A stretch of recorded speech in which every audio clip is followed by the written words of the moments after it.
مرحبا بكم حضور. Welcome to the second session of day 2 of the 2019 Knowledge Summit, titled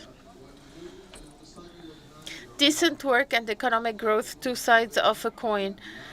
We'll be discussing building dynamic and people-centered economies that are the pillar of economic reform, decent jobs and youth at the center of economic reform.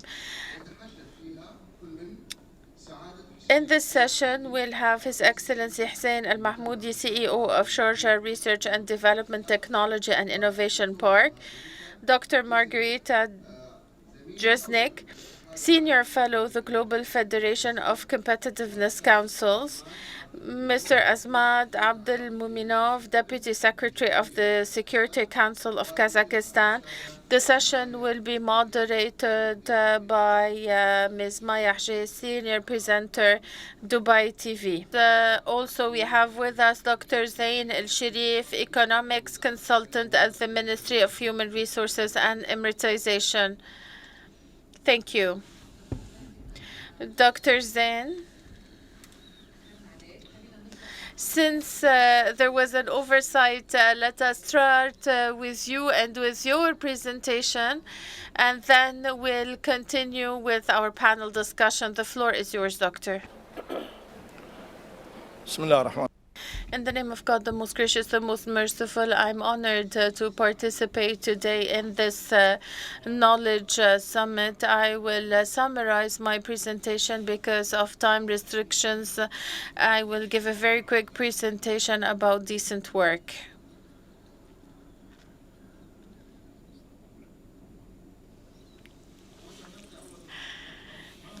First of all, we need to be able to define decent work. Since we're talking in this session about decent work and economic growth, we've defined it as any productive work in a working environment that that provides equality, fairness, and all of this shows that we have to have an attractive working environment for workers so that they give their best potential and contribute with their knowledge and experience to the company they work with and to the economy. In this graph, we show that decent work is at the center of the economic production, and if all aspects of decent work is provided, then this will create an attractive working environment, and it is a main component that will reflect the nature of the work market, labor market. And this in turn will serve the economy.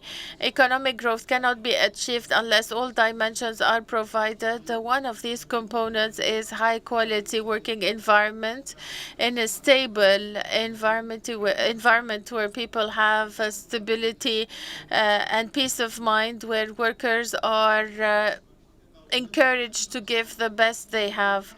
We wanted to show this graph in order to show that decent work is positioned at the center, and all of that. It should be surrounded with legislation, services, service delivery, public services, complying with international conventions, and all of these will protect the rights of both employers and employees.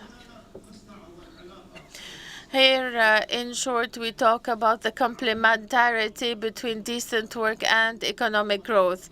Economic growth, as you see, feeds into the prosperity of individuals and the community, leads to the creation of added value, job opportunities, and it is related to decent work. When there is decent work, there's increased productivity, which in turn helps economic growth and contributes to the GDP. And obviously, decent work is around the personal and financial status of the employee. An employee should have the right environment that will reflect positively on his or her family. And the UAE has been working on developing legislations to guarantee work stability for employees. In the slide, we try to show this relation. As you see, decent work is the basis that has a spillover effect on the labor market, which attracts skills. In order for it to be attractive for talents, there should be decent work with the components that we mentioned at the beginning. There's a relation also between decent work and economic growth indirectly through the labor market, which is the main component of economic growth. So this is a triangle that shows the complementarity between decent work, economic growth, and the labor market. And this is why we said in the title of the session that decent work and economic growth are two sides of a coin. But also, when you have decent work and an attractive environment, this contributes in acquiring knowledge and improving productivity. We are in the Knowledge Summit, and we should highlight the importance of knowledge. So we wanted to show that decent work with economic growth will provide opportunities that will lead to knowledge generation. Decent work will encourage employees to give the best of their potential to develop their knowledge and skills, but also contributes to transfer knowledge to employees around him, because they should have teamwork. And so knowledge will spread among co-workers. All of that will increase capabilities and productivity. The objective of improving productivity is a strategic goal for the UAE and all countries around the world, because it entails the right use of IT, the reduction of production costs, and will make the economy more competitive. So as you see on the slide, this will contribute in making the economy more competitive. That's it. I will limit myself to 3 slides as promised. I'll finish off by saying that decent work will contribute to knowledge. As we said, we all know that in a knowledge-based economy, we need a knowledge labor market. When there's decent work, there's an adequate environment, there will be greater knowledge, greater use of technology, and this is how we can create a knowledge-based economy. And this will be conducive to innovation and creativity. When employees have knowledge and the desire to develop their capabilities, they will be encouraged to be more innovative, whether they cover the expenses themselves or they're covered by their company. All of this will help in a more productive environment. I promise to be short, so I'll move very quickly. We're talking here about a dynamic economy, which includes the capacity of individuals to be able to self-develop.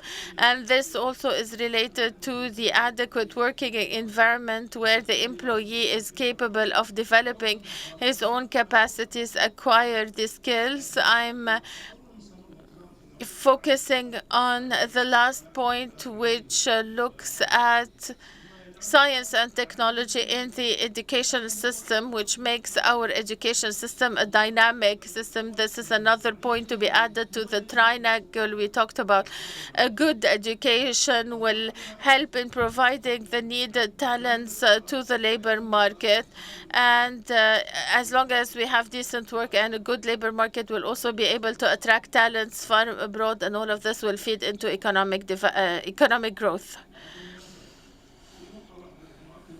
One last point I'd like to underline before I conclude. We try to measure the changes in the labor market And when we talk about the labor market, we cover all levels: workers, employees, executives.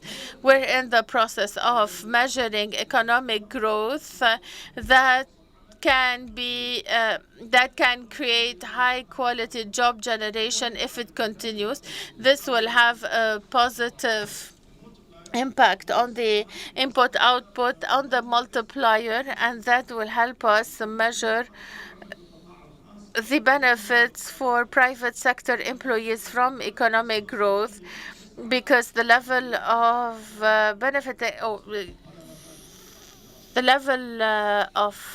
advantages they get will have an impact on their productivity. And thank you. Thanks, Doctor. We're going to start from this presentation. And I would like to thank you all for being here with me, Your Excellency Hussein Mahmoudi, Mr. Azamat Abdelmuminov, Dr. Margaret, and Dr. Zain. I will begin with you, Your Excellency. We were talking about the decent work and economic growth and the relation as the ministry looks at it. How do you look at it at the Sharjah Research, Technology and Innovation Park? How do you approach it?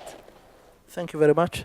So decent works and economic growth require enablers to be able to provide opportunities for talents and for human capital, as well as business opportunities for businesses to grow. So if we look at the Sharjah Research and Technology Park, this is one example of an enabler that allows that to happen. So how do we do this? We do this through enforcing a Triple Helix approach to our businesses, where we bring government and government initiative and government aspiration and government agenda, private sector. So we bring private sector companies, we bring private sector projects, we bring private sector money, and academia, where we bring universities, we bring faculties, we bring talents, and we bring subjects. So we call this Triple Helix, where all of these things interact with each other.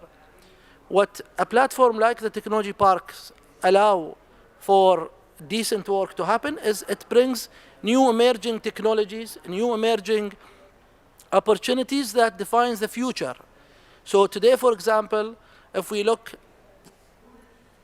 at agriculture, we know the traditional method of conducting farms and agricultures, and the type of labor works required, the type of manpower and the type of resources requires, which is big, and sometimes is inhuman as well. And when it comes to the climate in some areas where farmers works. But if we bring now the new technology related to agriculture, vertical farming, hydroponics, aquaponics, you would see much more controlled environment requiring a different type of working environment and different type of skills. So this is one example that that I like to use to compare between how basically emerging technologies help promote decent work with economic growth.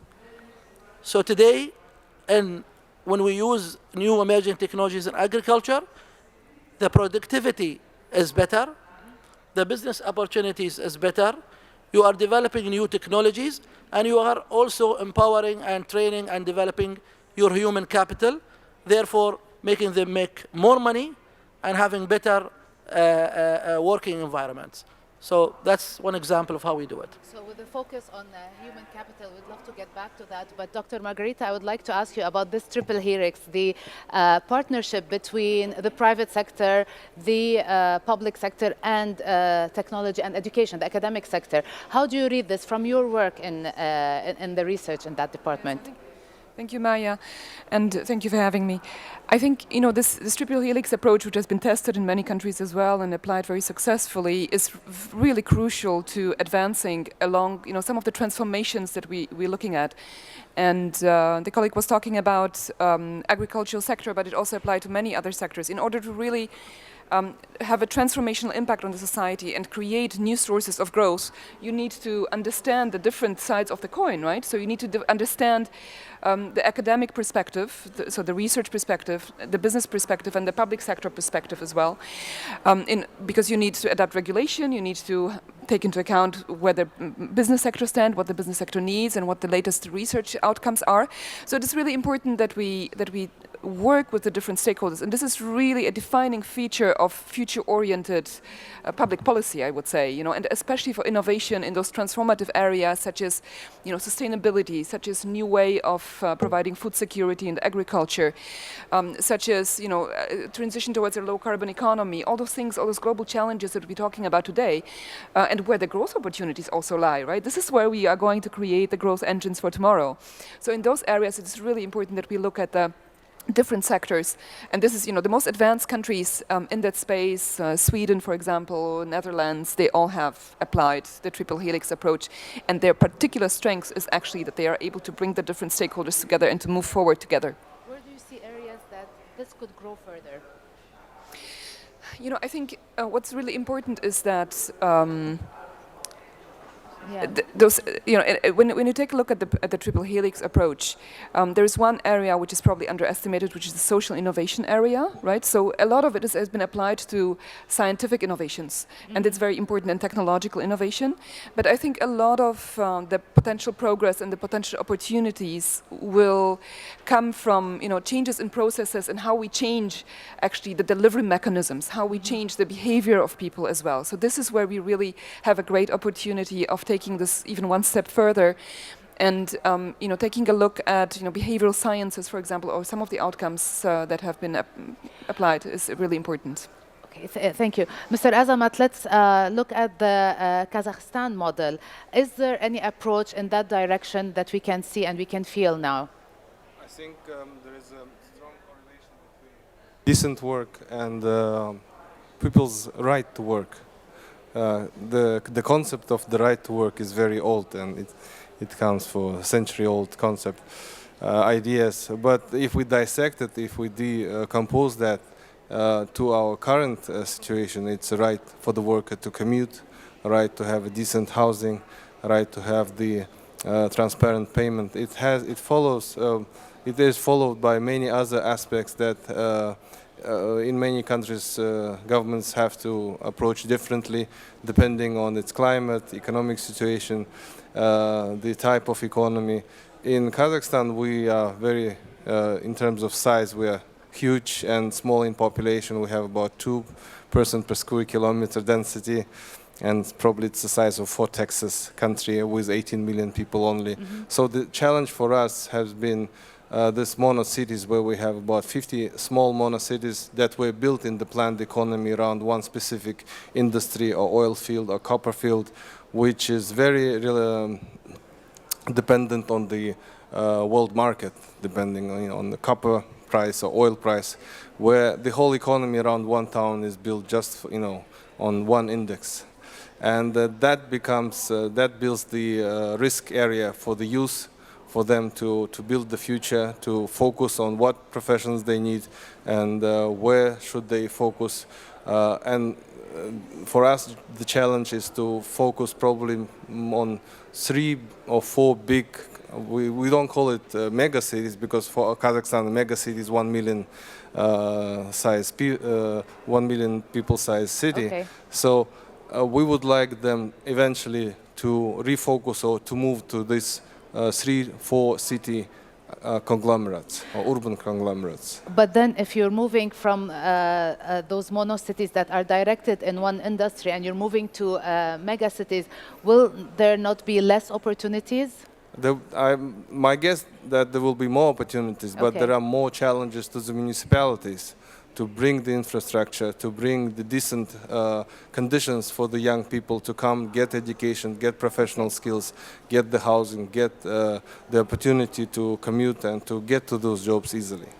Let me take that question to the Ministry of Human Resources and Dr. Zain. And let me ask you, do you see the image of monocities and megacities here in the UAE? Can you see this kind of mega cities and specialized cities? United Arab Emirates has a variety of businesses. According to the structure of the marketplace, it would reflect the economy of a country and needs for a certain jobs. It depends on some kind of economic activities. If we have leading activities depending on advanced technology, this would indicate that you are advanced. So the marketplace should be at the same level to support the needs of national economy. If you don't have integration and the harmony between supply and demand, you will have a gap, and this would hinder the economic growth and also will hinder technological development. Once you have labor and the talent that will be using technology, this would encourage the employer to hire people with talent and with skills to use technology. But once you don't have those people who has technological skills, so you cannot do this. So well functioning market, this would be reflected on economy. Let's make a comment on what Mr. Hussein said. The relation between private sector and public sector. How can you see the private sector in marketplace and labor market? Dr. Zain? No. Public sector or the government in participation and collaboration with the private sector. How can we guarantee constant progress? In United Arab Emirates, the decision makers are doing their best to fill the gap between private sector and the public sector, because private sector is about innovation and it's looking for profitability. You cannot make a profit unless you have lower costs. So consequently, there are effort, and the public sector is completely different from public sectors 10 years ago, because it's concerned with efficiency and profitability, and it's setting criteria for efficiency. So in the public sector, so this is a strategic goal, so they can match and in the same line as the private sector. This integration between the two sectors and experience sharing, and there are expertise that are moving from private sector to public sector to add more experience to the public sector. Do you think that the local Emirati youth are more interested in having jobs in the public sector, or they are moving towards a more diversified economy, more decent work opportunities, maybe in different sectors other than the public sector? I think the local youth is open for opportunities wherever they are, whether in the private sector or government, or even in private, their own businesses. So I think what we see in the UAE is a reflection of things happening all over the world. People going toward more innovative sectors. They are looking for new opportunities, and they are creating their own opportunities as they go. So I think this is applied to the youth in UAE, and I think this also applies to youth everywhere, I think. I think, Dr. Margaret, you had a comment. You wanted to say something. Yes, I think, how do you get this growth engine started? Because in the end, it's the private sector that should provide the majority of the jobs. And I think there are two aspects to it. One, innovation, which you mentioned. I completely agree. Three aspects, maybe. Second one is small and medium-sized enterprises. They very often struggle, and they very often have lower productivity levels than the larger companies. So supporting the smaller, medium-sized enterprises are important. Access to finance is always on top of all the things that they mentioned, right? So access to finance is an important one. Access to skills, right? Facilitating the skilling process. And sometimes, very often it's how do you get the right skills? It's not about having more tertiary education. Sometimes it's really about having solid vocational and soft skills as well. Regulatory barriers as well are very important for SMEs, much more important for SMEs and for larger companies as well. Opening up exporting opportunities, so market access, facilitating market access outside of the country. So all these factors can play a really significant role in terms of kickstarting the employment engine also in the UAE. And the third point is, entrepreneurship. I think on the overall scale, it's less important in terms of employment generation, but it's becoming increasingly more important globally. We see that there's a trend towards much more entrepreneurial activity around the world, and also here in the UAE, I think it's a very, very important aspect to be supported. Okay, from the UNDP, related to the SDG goal number 8, which is decent work and economic growth, which is what we're talking about today, the international unemployment rate is around 5%, which is around 172 million people who are out of their jobs in 2018. So let us take that, and I would like an answer, a comment from everyone on this one. If we look at that angle and we look at the youth and people in this economy, do you think that they are having more than one career and more than one profession in their lifetime, unlike what, I don't want to say our parents and grandparents, 10 years ago, it was a different case. So I would like to get a comment from everyone. In what direction are our youth and our workforce going to get to a better economic growth? Please, Dr. Zain. Okay. Given the demand in the labor market, youth should be. Actually, youth should be equipped with new skills and a variety of skills. I have a saying, you learn every job and skill and leave it. Learn every skills and leave it. You may need it later on, sometime later.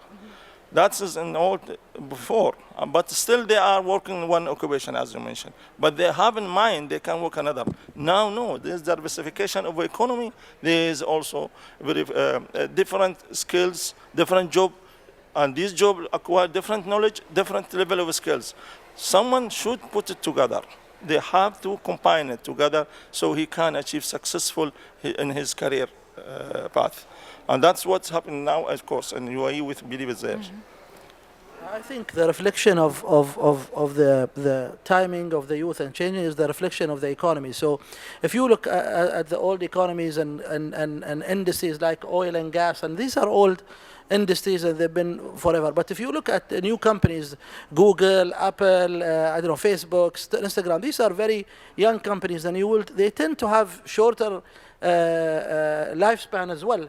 I think the reflection of the talents or human capital is the same, because these companies, they don't tend, at least the new type of company, they don't tend to last for a long time. So they come like a trend and then they go. The type of jobs we have is also changing because of the technology development, and that's why you see today the changes. If you go to the oil and gas, you'll see people staying there for like 30, 40, 50 years, and when you ask them, how many projects you worked at, they will tell you one project, because it takes forever. But if you go down to new technology companies, no, the projects are very short, the company's life is very short. So I think what we see in terms of changing jobs is the reflection of the new economies that we have as well. Just one thing, we are aware about it anyway, the automation, in fact. Yes. The automation cause, some job will be obsolete and out. So the youth, 40% of jobs will be obsolete. who's in the labor force or who's job seeker, they should be aware of that one, that he may go to university and get one field, and when at the end of the university, he sees that's only. That's why now the forecasting is very important, to project and to know what's the kind of demand for labor after 5 years, not 5 years, 10 years should be, because he's spending 4 years in the university, and he should know the university and education system, they should know the database about the future. And they should guide the youth, okay, you will go this one, be aware. After 5 years, the economy, the dynamic economy, or around the world, there's a technology, this will be out of the labor market. So he should know about it. Of course, there is a basic and key occupation nobody can avoid it, such as doctor, medicine, and engineer. But it's still, yeah, so this is what we want to mention. That's very important. This is one cause of the changing in the skills, and this is one cause with the continuing education. Everyone should be continuing. He should have education continuing because of those reasons. And also, he may need some skills within his career. We always take in workshop, we always attend courses in our area and something else just to acquire new skills. Youth should do more than that. Don't ask. Mr. Azamat, I would like your... Yes. I think work stability is last century terminology. We should forget about it. Diplomas, university diplomas are last century ideas. Forget about it. Professions, yesterday's idea. I agree that we should focus on skills, sets of skills that can build, one path or the other, and could be reloaded or redeveloped during the lifetime. 5 years ago, we didn't know what hybrid war is. We did not understand the concept. Now, regular armies are becoming obsolete. So one might think about using the same concept and applying it to education, to higher education. In the hybrid war, there is no direct line of enemy engagement. There are no direct rules. There are small guerrilla companies that attack. They use new technologies, and maybe we should change that mindset and try to apply it to higher education, because all the institutions, all the universities, they will become obsolete in 5-10 years as we look at these huge armies where the government is spending billions and billions of dollars, shares of the GDPs, but at the end of the day, they may become useless when a country may face a threat. So the same thing, I guess, we should, I don't want to use the word should, we may think about applying to our higher education and to secondary and professional education, and try to think what skills you might need to, to engage the enemy.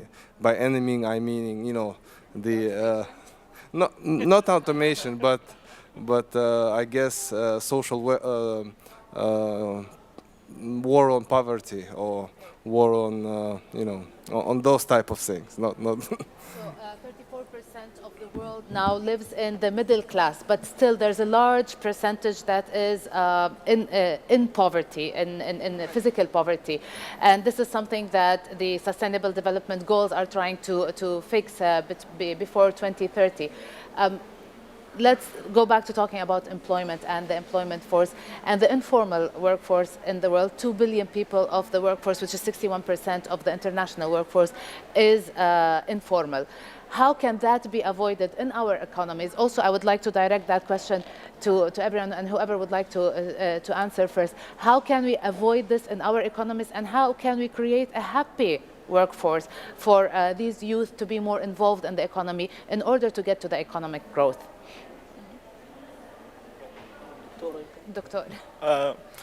In UAE, we have, of course, a legislation, labor legislation. And when you talk about informal and informal is the shortcut for both employer and employee. But there's not a lot. No, in UAE, not a lot, because as you know, if a national go to labor market, they have to have a labor card. If non-national go to labor market, they have another. So we believe that who come to UAE has a share of production and services, he has to sit on it, unless he violate the law. So we don't have that one, and suppose not. But could be there something like economic activity informal. He may act in that way, but that's in the very short. So we are not worried about one.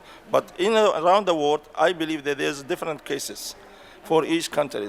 But the most important, or the key causes for this, of course, economic development. When economic development not progress in that country, you will see the informal, even the formal, they are still unemployed also. And they have to go to informal to give their services in very cheap prices.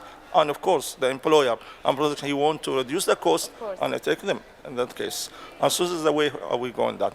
But now in UAE also, given about automation and other Ministry of Human Resources and Emiratization in the path and the project of Emiratization, focusing now on reskilling and upskilling. Okay. Why? Because we have a job seeker who are registered and has some specific skill. But as in the labor market, we have hundreds of jobs opportunities, and each one or each group of them requires specific skills and information and experience. So they have to, and this is attractive also. They have high wage, and they have, of course, all this decent work, should be, and the decent work. Decent, there's no doubt about it. Okay. So we are secure about this one, but we come to the function and come to the technical side. So they're risking their skill now again and upskill some of them if they are in some level and they cannot go upper, and they have ambition, they have to improve their situation financially, all of that socially, and then they upskill their skills, so be ready to go up. And this is what's happened, of course, in every labor market. So Okay, just Excellency, No, I think how we do this is by introducing new projects, okay. by cutting on the talks and doing actually on the ground. Action. Yes, and I think with what UAE government is doing when they launch, new projects in space, and new projects in renewable energy, new projects in artificial intelligence, new projects on the ground. This is how you create opportunities and new businesses. I think the challenge is in some areas is people, they talk and talk and talk and nothing gets happen on the ground. And I think that's what they need to do. Dr. Margaret? I think back to your point on formalization of the economy, one interesting aspect is actually the gig economy or the platform economies, like Uber, Careem here in the UAE. Whereas in most of the developed economies, they're considered as undermining the employment protection. For many of the developing countries, and you see this in countries of the broader region like Egypt, but also in Asia, Latin America as well. This is actually a fantastic opportunity to a certain degree formalizing the employment, because there is a track record, right, of the payments. So it enables the driver, the Uber driver, to go to a bank, get a loan, because he has a track record of his income on a regular basis. So it improves the situation of those workers quite significantly in developing economies, whereas in developed countries it's considered something that undermines the social protection. It's an interesting dichotomy here, but I think technology and especially the sharing economy can play a role in terms of formalizing the economy as well. If we look forward, would you like to? Yes, please. Just shortly. I think electronic payments, they are revolutionizing the whole shadow economy market. We're putting all bazaars, all the markets that previously we couldn't see in our statistics. Now they all using the online payments, and now we understand the size of that economy, and we actually think about what could be done to remove other barriers that these people are facing. We are losing our two sides of the coin, and we're going towards digitization now with e-payments. When we talk about the economic goals or the economic growth goals of employment, stability, efficiency, and equity, are we going in that direction here in the UAE? And who are we learning from? What are we learning? Your Excellency? I didn't understand the question. Who are we learning from? Who are the models that we are trying to learn from and develop, maybe become better than? I think in UAE we learn from everyone. We learn from the east, the west, the north, and south. I think what is important, there is no one size fits all. Really, we cannot just embed what's happening in America or Europe or Asia to our economy. We have to come up with our own model, and I think this is what countries like, in my opinion, like for example South Korea did. They learn from everyone. They learn from their big neighbors like China and Japan, and they learn from America there. But they came up with their own models. I remember growing up making fun of Samsung and Hyundai. We used to make fun of these guys 15, 20 years ago. Let's see where they are today. Yeah, because they assessed their own environment very well, and they developed models that fits them. I cannot copy and paste what's happening in Finland or Sweden or Korea or India or China. I have to come up with my own model, and I think this is the key in the Middle East. We have to come up with our own model that really can allow us to grow with learning from others as well. So that's, I think, what I believe we should do. Which models are we learning from, Doctor? In fact, the model is the model of learning and you choose your way of implementation. Okay. This is the most important. So Singapore and South Korea, the West American and other countries, they have, of course, good experience. We need to learn from this. We take the best cases and best practices. We cannot start from scratch, of course, and that will take a long time. Okay. No, we should start where they end, and that's what happened here. But we have here also, the government formulated a strategy where it focus on diversification of the economy and the competitiveness, plus productivity. And we're choosing the efficient and the most knowledge and skilled labor, because as you know, the majority is unskilled. Now the economy requires different kind of labor force. Okay. And that's why we have to go. That's why we have the government set a target of 30% of knowledge workers should be among the total labor force by 2021. We are approaching that now. We know the statistics. We know the indicator. There is a successful. This is very important. This is what 40% come from national and non-national, but they should be within the total labor force. If they be there, as I mentioned before, 40%, these 40% will spread the knowledge at least for the other 20%. Okay. And when you add from them the new entrants who come from the education outcomes, and they will prepare, and they prepare in a way to match and to respond to the needs of the job opportunities in the labor market, I think that would be. Of course, every country needs unskilled labor. We cannot avoid that. And every economy, every labor market have a gap always between the education outcomes or the labor supply and labor demand inside. We are lucky when we have a job require high efficient, we can call them from outside. Okay. And we solve the problem. This is 40 years ago. And this is we consider as a smart way also. Benefit all of us. So I think the model, its diversification and competitiveness has been, of course, tried. Now I forgot to show the slides. We now tracing the economic sectors in the economy and see who are leading. There is specific sector leading now. Those are in different industries. Economy in general, general. all together. Okay. Of course, even public sector. But they are a sector who go as a strategic, and they, as I call it, they are forward and backward. They are going ahead and benefit the other, and pulling other sector behind them, giving them the benefit. Those sectors, as a leading sector, those who will lead the economy in the coming, especially who are rely on innovation, and of course, all that high technology. Dr. Margareta, do you think the Nordic example and the Scandinavian countries is an example that should be followed, and in what way, or what could we learn from them?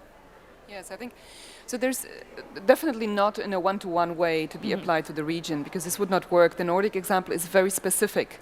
I think what it is excellent at is reminding us that both, a high standard of living and decent jobs is possible, and then high growth rates and decent jobs are possible at the same time.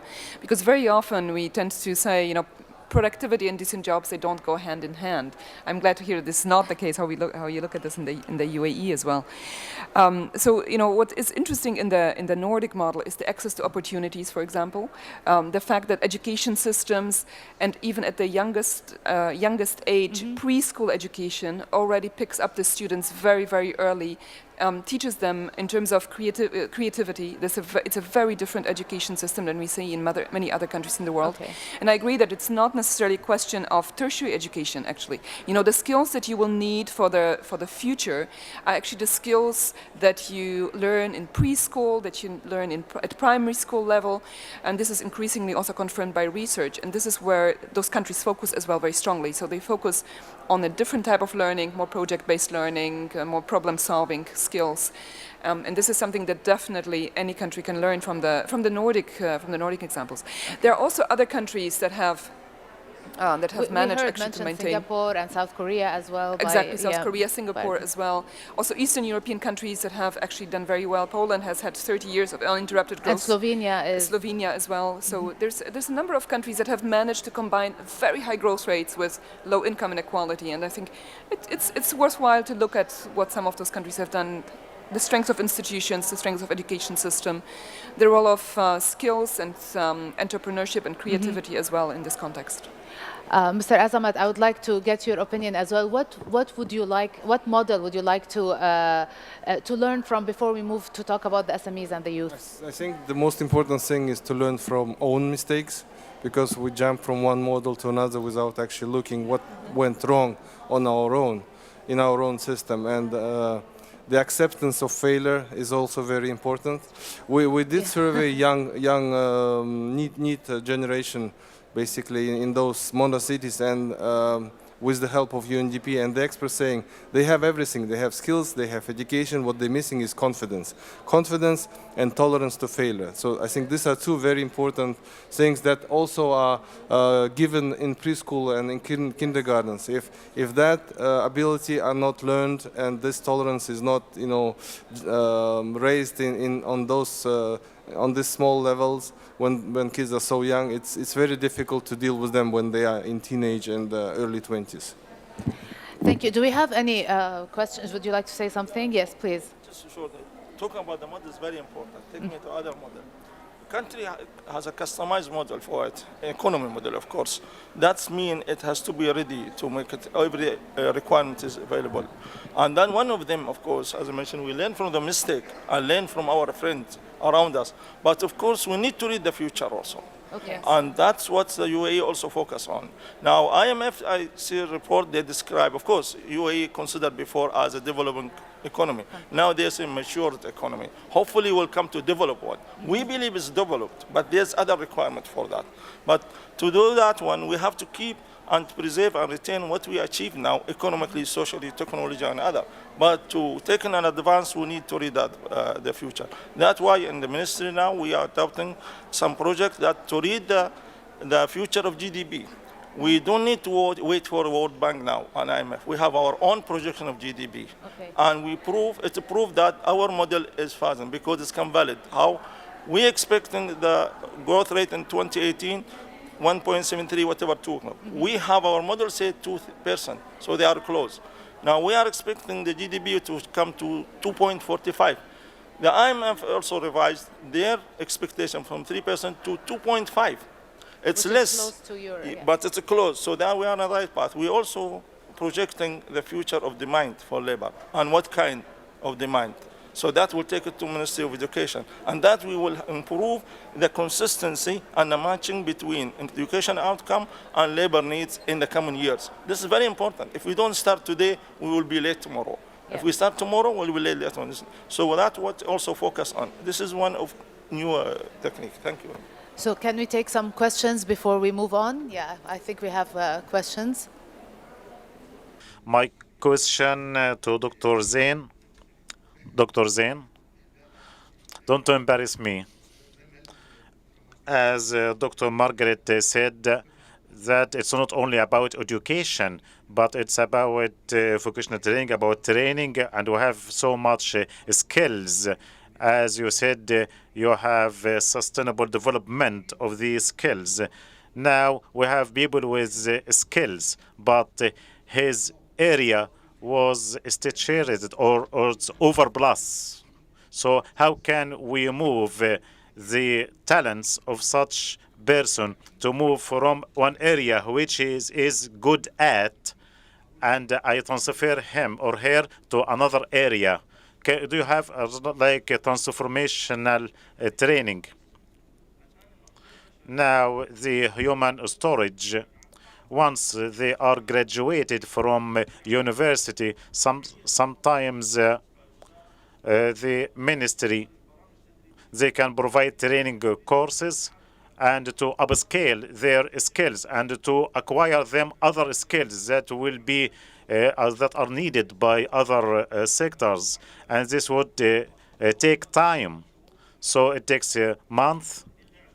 Also, if you have good level of his skills, but he is not coping with development, you do something like upscaling skills. Actually, as my colleague said, we learn from our mistakes. In the past, sometimes you go to university and you got your certificate and that's all. No. Now the government is working on suspending such issue and to solve it.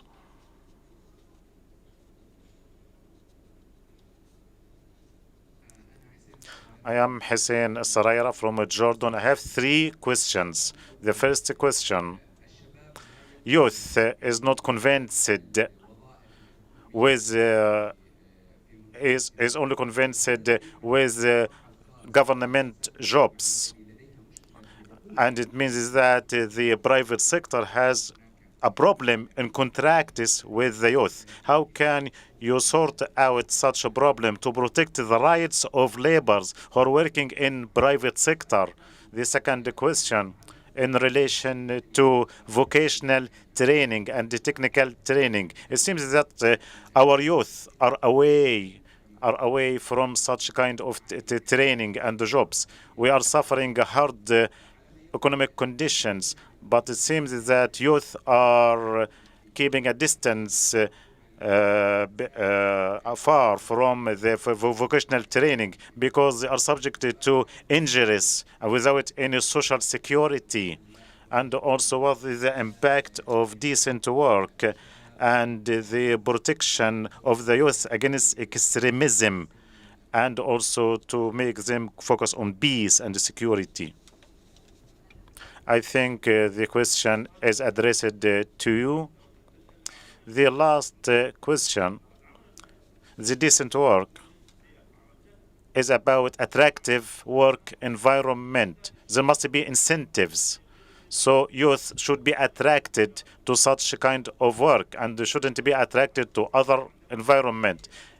If it is not available, if you have an attractive environment, it should have all the requirements and the components of work. You have dignity, you have protection of the rights of the individual, the moral rights, and the compensation for all injury in the work. Because you have decent work in UAE under the Labor Act and implementing resolutions. So we have been experiencing many situations. Now it's very clear. We have electronic services. There's transparency. A labor or employee can report anything through communicating with us. He can file a complaint. And also we have technology that would accelerate the process of responding to his complaint. These are tools of protection. So if you don't have such kind of a variety of services and a quick response from the officials, you wouldn't have a problem, just to make them assured. So I'm so optimistic, and we are all optimistic. And before we take the next question, I just would like to, I didn't want to go into gender equality and go in the gender direction, but it is noticed in the Arab world that men tend to go for public sector jobs and women are more comfortable trying out things. It's because mainly men are responsible for the well-being of the household and all that, so women have more freedom. So I would like to get also a comment from you, Dr. Margarita, and also from you, Your Excellency, but let's start with Dr. Margarita. What can we do to change that so that also men can go into that risk-taking, and women, I mean, just to make it even more equal? It's, by the way, a global phenomenon. It's not just in the region. Okay, that actually women tend to be, in transition periods, much more adaptive in terms of their work environment. Complex set of reasons. I think, you know, and I've been working on the Arab World Competitiveness Report since 2007, and in 2007 already the message was the region needs to create more private sector jobs for the youth. So it's a perennial issue, and there's no shortcuts to this, unfortunately. So apart from strengthening really the private sector, providing better conditions for the private sector, supporting small and medium-sized enterprises and entrepreneurship, while at the same time, you know, establishing also the institutions that are necessary in order to control for labor rights issues and for the security type of occupational safety type of issues. And it's going to be a long cultural transformation process as well, because the issue that the fact that women tend to be more, can afford to take more risk, maybe, right?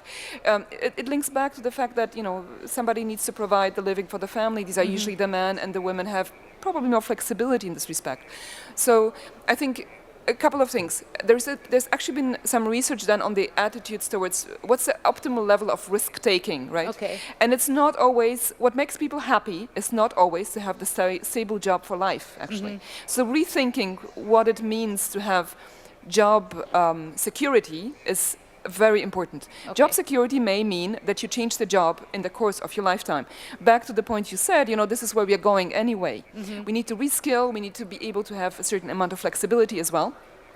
But it does not mean having the same job for lifetime, which is how very often we currently think. And like when we look at some of the micro results of this is not necessarily actually what makes people happy either, right? Okay. So I think, and again, it's a case probably for some social innovation aspect as well, having, rethinking what it means to have to have job security is very important. And it's not having the same job for a lifetime, it's really having access to jobs. And this necessitates some churn, this necessitates some change in the labor market as well, and the opportunity to reskill and to change career. And there's a lot of good associated with this as well. Okay, Your Excellency, do you feel that at the park as well? Do you feel this difference, or you feel it's an equal opportunity and everyone is willing to take the risk? I think in the UAE we have again very nice case to say. I mean, 66% of the public jobs are held by women. Okay. In the UAE, you have, of course, head of the parliament, you have ambassadors, you have all kinds of things. We've launched a women in technology program, and the receptive, or the reception of the initiative is very positive. We see women in entrepreneurship having their own businesses. We see women in technology. I think in UAE is a different story, but I think this started from the top, and it started, with the inception of this country, that both genders are equal, and that's the result we have. So it's a long process that you have to go through, but I think in the UAE, I think we have a very good picture of women empowerment and diversity. Mr. Azamat, how do you feel about the diversity of the jobs? Do you feel that men are going more into the public sector, whereas women are taking higher risks? We did have transition in the 90s where we transited from planned economy to the market economy, and the women actually, they carried the burden, and they created SME in all sectors of the economy. And now the Women's Business Council is a very powerful organization, much more powerful than in many other countries. So they have, they say, not just in the family budget, but in the whole small and medium business. And we hope that it will be carried out to the second generation of those girls who were raised by the mothers who created these businesses. Can we take more questions? We have time? I think we do. Yes? Good afternoon. My name is Rami from Abu Dhabi Executive Office. Actually, there is an issue that you did not explore more. It's related to the dark economy, shadow economy. But in Arab countries and in the region, it can form 40 to 60% of the labor, and this would be dangerous and maybe lead to deviation in the behavior. And this kind of shadow economy should be guided to decent work. There must be procedures and actions by the government, because the government will... Our presentation will be tackling such issue. You need to reduce the fees on the foundation of new businesses, and also to allow the labor to work from house, and also to launch projects with lower costs, and to establish strategic projects that would have small enterprises that will be handled by the government. So this issue should be explored, and I would like to know about your perspective on such issue, so we can transfer the labor to formal economy.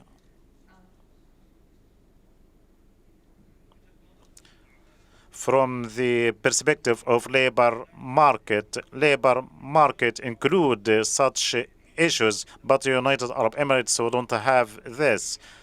Department of Economic Development in the Emirate is giving opportunity to labor and employees, whether men or women, to carry out their business with a license from their houses. But such category, we cannot leave them work informally, and we should dry up the sources of informal work. Sometimes we have people who are working from house, and this would reduce the cost to the people who don't have a job. He has a license and he is carrying out his business, and this is a very good solution. But others who don't have a problem, he doesn't have skills, he doesn't have a motivation, or he is frustrated because he didn't get a job. That's why the government should help those people before they reach a level of frustration. So in UAE, we should protect the mechanism of economy, and this would create new opportunities, job opportunities. So is it who is first, the chicken or the egg, or the egg or the chicken? So the government should intervene. So the government is just excavating tunnels just to create jobs. So the government should support the economic growth. If we have a depression or drop in economy, and this would happen everywhere. So once the government is intervening to help those people, it would create economic and development projects just to employ those people. So you should identify those people. If you don't have a record or database about those people, you will have an issue. I would like to apologize to the guy who asked me about the public and the private sector. Actually, youth. Youth is a relative matter. For example, in 1997, when it started Emiratization, many youth don't like to work in public sector. But now, after sorting out such problems and financial issues, now the youth are starting, increasing number of local youth are working in private sector. So it's not unemployment. You're just on the waiting list. They are waiting in the waiting list. So we have as such kind of development.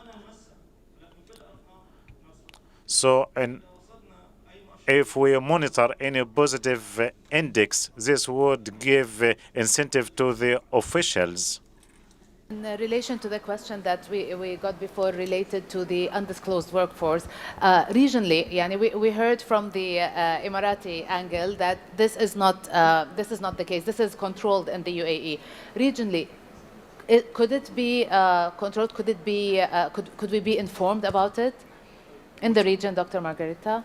Yes, I think the solution that has applied to Kazakhstan is also one, the online payment system. I mean, it's very controls, it controls the informal economy to a great degree because there's absolute transparency about all the financial transactions that are taking place. There are suggestions actually, and it's maybe extreme, and in particular for the region quite extreme, to eliminate even all cash money, right, and move to fully to online payment system, which addresses the issue very efficiently. I think in the meantime, all the move to the sharing economy into digital platforms can be very helpful and it's a very positive way of addressing the issue as well. So, digital payment systems, sharing platforms, digital technologies are really very good solutions for the entire region, and that's spreading also very quickly. So, when we talk about the entire region, Kazakhstan is part of the region? I was more talking about the Arab world, but it's not very far, though. I think it applies to all countries, right? Yes, it applies to all countries because you have this, even in advanced economies, you have the same issue, the same problems. I would like to get also a comment from you on that as well, on the undisclosed workforce. You did mention the online payment, definitely, but yes. other solutions. we as many countries, we do have to realize that we have a shadow economy and we have to deal with it in many areas, and it overlaps with crime, with narcotics, of course, with many other issues. But we have to dissect, why that business person went into the shadow economy, because his business is criminal or because he doesn't want to deal with the government. And I think, separating these two groups and dealing with the people who would like to do the business, but they are sick of government regulations, taxation and many other barriers. And for that, we try to use World Bank Index doing business, and our Prime Minister goes point by point every month to make sure that business get rid of these barriers as much as possible. Thank you. I think we have time for one question. I'm Wadi Al-Hambal from the Iraqi private banking sector or union. Now, you mentioned unemployment and you said 5% worldwide of unemployed, and surely one of the main factors is the Arab Spring and its repercussion was unemployment. And unfortunately, we have a culture among university graduates, they automatically think about the public sector jobs, and because they are talking about financial inclusion and financial education, the question to the panelists, Dr. Zain and Mr. Hussein, is it not high time, as we are talking about financial inclusion, to talk about training inclusion and to harness the idea of training like we do? For instance, we have a branch in a bank to serve 10,000 people. Is it not high time that in the UAE you talk about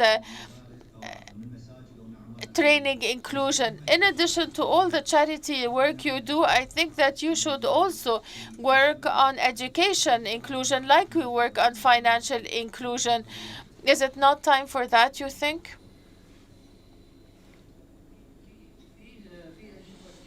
There are a lot of activities in that direction. We collaborate with many countries for administrative development, and this is something we already see happening in many countries. We collaborate with GCC countries like Saudi Arabia. We collaborate with other Arab countries like Egypt. We even collaborate with Kazakhstan on administrative development.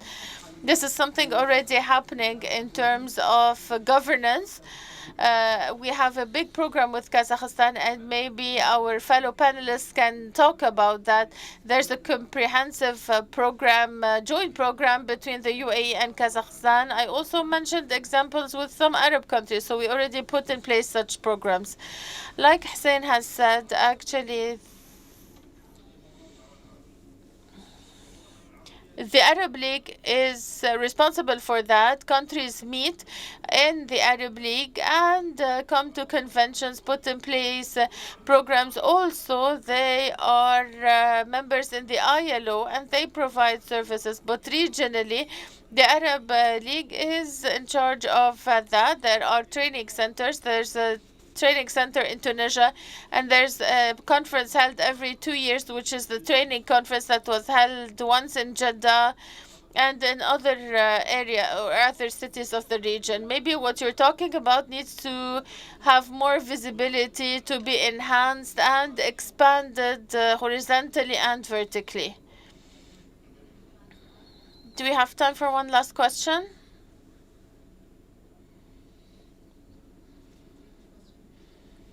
سؤال أخير.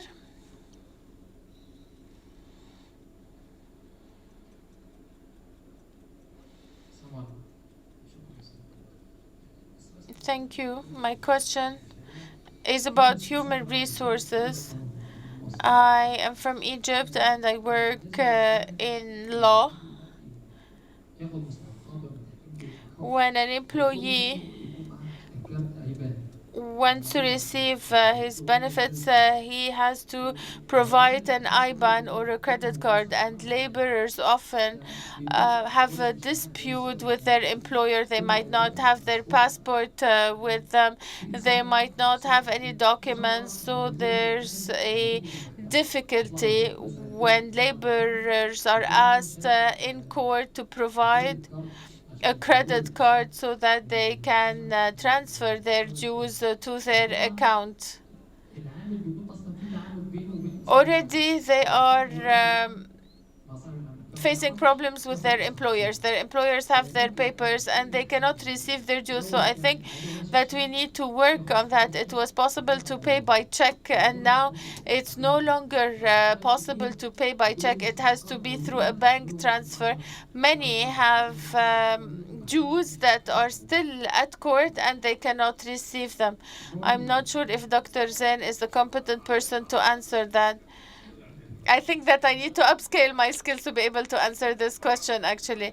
I'm not sure what is happening now. Let's go back one step. When the laborer comes, there's no more possibility to have contract duplication. They sign the contract back home before they come to avoid any change in the articles.